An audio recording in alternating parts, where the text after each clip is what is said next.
Good day, Sharon Horne-Ellstrom here. What am I afraid of? What's she up to now? Day 898, documenting the journey, and it's my personal journey as I transition from the brick and mortar world, the corporate world of corporate America. I spent over a quarter century in corporate America while simultaneously running my own businesses on the side in lots of different industries. I figure I've been in at least 27 different industries and businesses over my lifetime so far, over my career so far. I started my first business when I was about 13 and then had jobs and businesses, and sometimes I had businesses on the side, but when I got out of college, I pretty much always had a business or some business interest on the side while I was working in corporate America. And I was telling one of my coaching students last night that gave me a real sense of security, and it allowed me, or I allowed myself, or gave myself permission to truly be my authentic self as I, for the most part, as I showed up in corporate America. Later on in my career, more than earlier on in my career when I was just getting businesses going. But there's something about having that side gig, that thing on the side, that gives you incredible confidence because you know you always have something to fall back on. So today my question for myself is, as I'm doing my daily content, the Supersize Your Business segment was on buttering someone up, which is really a fun idiom to think about, because every single one of us, for the most part, at some time in our life, either have been buttered up or have buttered someone up or have been in a situation where somebody has been buttering someone else up and it's so nauseating we want to actually throw up. How many of us have sat in a classroom and there's a teacher's pet? They want a good grade, so they're buttering up the teacher, and it's just everybody in the classroom can see through it and can see the behavior, usually including the teacher, but sometimes the teachers just love it, right? Teachers don't get that many kudos, so teachers sometimes eat that up. People, human beings, sometimes eat that up. Sometimes we need attention, and if we're not getting positive attention, we don't care where it comes from. We want some kind of attention. So buttering people up, and that got me to thinking about the Get Up and Go challenge, which is something that I'm doing. And as I finished up my videos, the fun challenge today was day 189, so 189 days of that, 898 days of this.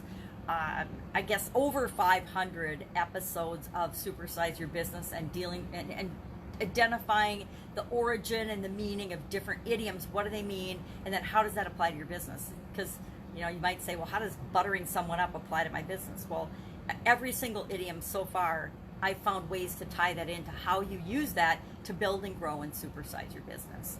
Because we can always find connections. Human beings are great at connecting things and connecting the dots. That's how our brains work. We are always looking for relationships and connections to things that we already know. So as I'm winding all this down today, I'm thinking about, well, what am I afraid of? One of the projects I'm working on is taking Get Up and Go and actually being consistent across the board with respect to that as a brand. And what am I afraid of in terms of moving forward with that and really building it up? And why am I resisting and holding myself back from doing that? And today, my challenge, my personal challenge will be to look at that, to look at what are my beliefs, what are my feelings, what are my thoughts around that whole aspect. Because in a lot of areas of my life, I don't mind going big or going home. But for some reason online, I have had this wall that I personally am not allowing myself to break through to do all the things that I already know how to do. And why do we stop ourselves from doing that? I guess that's my big question today. Why do I stop myself from doing the things that I know are in my best interest in certain areas and aspects of my life? And if I look at that and ask that question, I see patterns of that repeating itself over and over again. I stayed in a marriage and in a relationship far too long because I thought I should, and I thought it was easier and better for me and the other people involved in my life than blowing that up and making a change, until it got to the point where I couldn't live with myself any longer unless I made that change.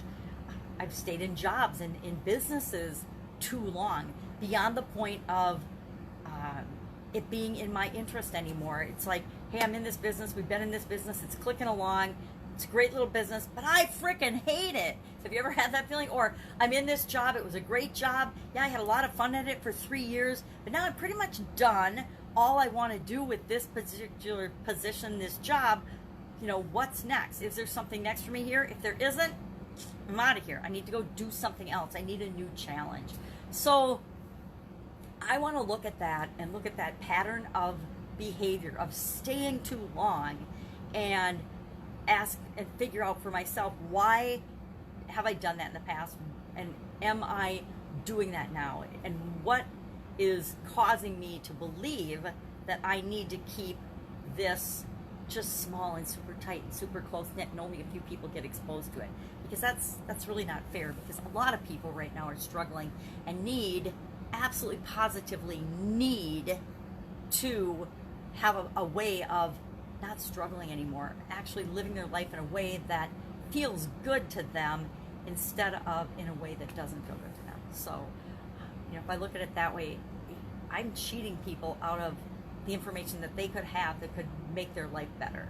So who am I to cheat people out of that? And why do I think that I should? Or even, why do I think I even should do that? So I'm going to work through that today about what am I afraid of.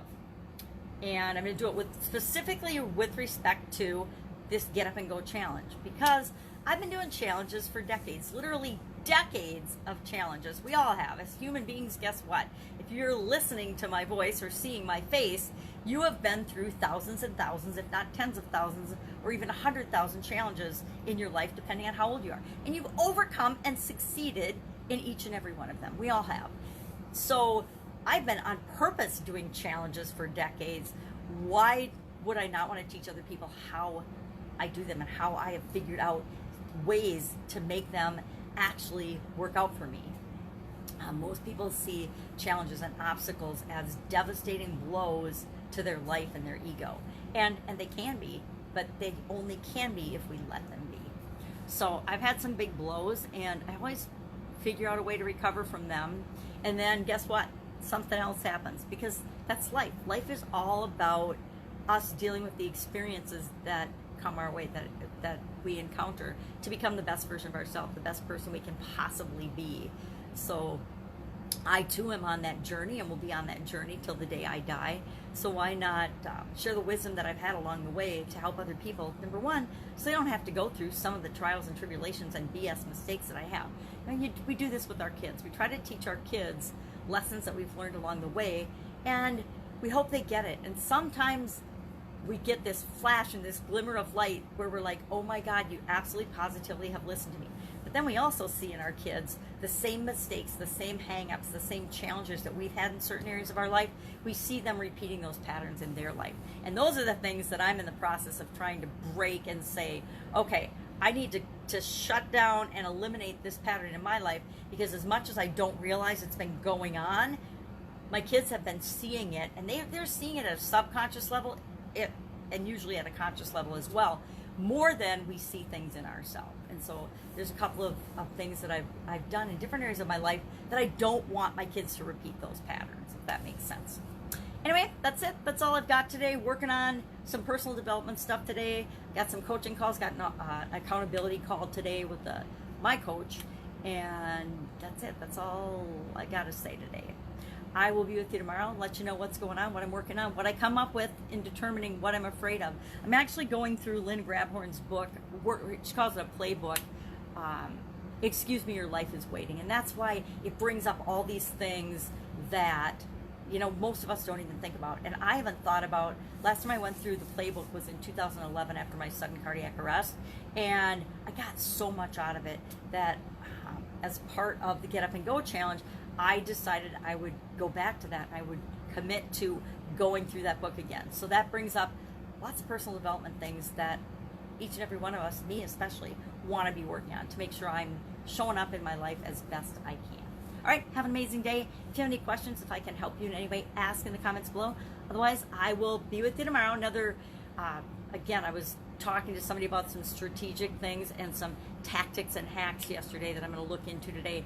And if I decide to do any of those, I'll let you know. I'll share those too, because I'm forgetting to share the tips and tricks and strategies for business growth and development that I want to make sure I'm sharing as part of this as well.